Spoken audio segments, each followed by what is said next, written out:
GETTYNick Compton says English cricket must change the score. Wasn't easy viewing this morning, having gone to bed hopeful that England could put up a gritty and determined rearguard effort and draw the test and keep what's left of the Ashes alive.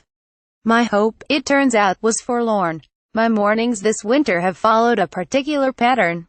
First the alarm, and then an immediate check of the cricket score followed by a deep sigh before reading the myriad of tweets from past and present players bemoaning the state of English cricket. Some of it has been pretty damning, and yes, there are points being made that are justified. Alistair Cook has been desperately out of form, Stuart Broad is nowhere near his best, and Moeen appears to have lost his touch for the moment. All this criticism goes with the territory, and the team will know that. Losing this Ashes will hurt, but in all defeats, there are lots of lessons that one can learn. Being brutally honest for any professional can be a hard pill to swallow, but it's where the key to progression sits. This particularly crushing series defeat, and it is a crushing scoreline, despite the fact that England have competed in every test, has shown three crucial things you need to win test matches in Australia: fast bowlers who offer pace and bounce, a spinner that properly threatens to take wickets, and batsmen that have the mentality to score big and make big partnerships.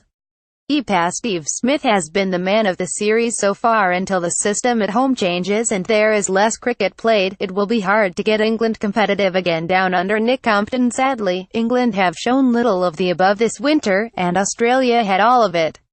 Australia's bowlers used the new ball effectively and blew the tail away every time. Yes, they were very good, but our lower order was a real worry. Broad is a good batsman, but I wonder if he needs someone to work with him now. He should be averaging considerably more than 20 coming in where he does, but he is just not getting the scores anymore, and he needs some help. I now worry about Alistair Cook too. He is an exceptional opening batter and someone I have looked up to for years.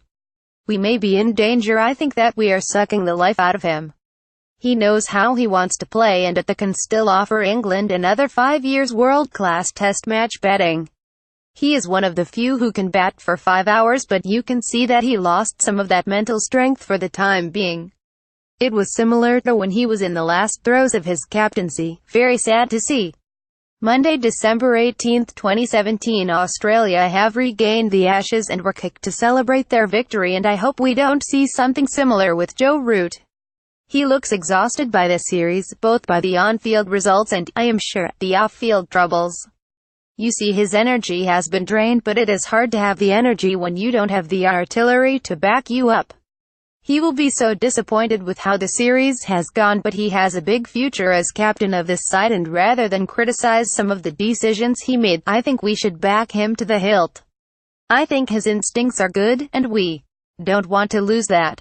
He went into this series with his hands tied a little. Only 380 miles per hour bowlers was never going to help him captain a winning side here. Steve Smith is a good batter and a good captain, but he's not that much better than Root. I know people call the England captaincy a poison chalice, but we must not let this series define some of our bigger players. I still believe Root has the potential to be an English great. Reuters' Joe Root has struggled with the bat during this Ashes series for the most part, though. These England players are simply products of their environment. They will come back next summer and be a good team. They excel in English conditions and should be applauded for that. Jimmy Anderson, for example, really is an incredible bowler in England. But until the system at home changes and there is less cricket played, it will be hard to get England competitive again down under. Bowlers will continue to bowl within themselves on English wickets because that is what is required to be successful. The wickets are getting worse around the counties. They are flat, docile, and all too often lifeless. Fast bowlers must get frustrated, but, as a batsman, I hate it too. English wickets are not helping the England team. Getting the ball off the square for me was tough at the best of times, but I would much rather face pace and bounce and have a chance to score on true wickets than have to grind it out on slow English wickets. It can be very hard work and is of no use when we play an Ashes series away. Finally, a really important point to note is that in modern cricket, home advantage has increased massively. Today's teams tend to lose when they travel abroad. We have seen Virat Kohli struggling in England, and the Aussies often find it very difficult in India.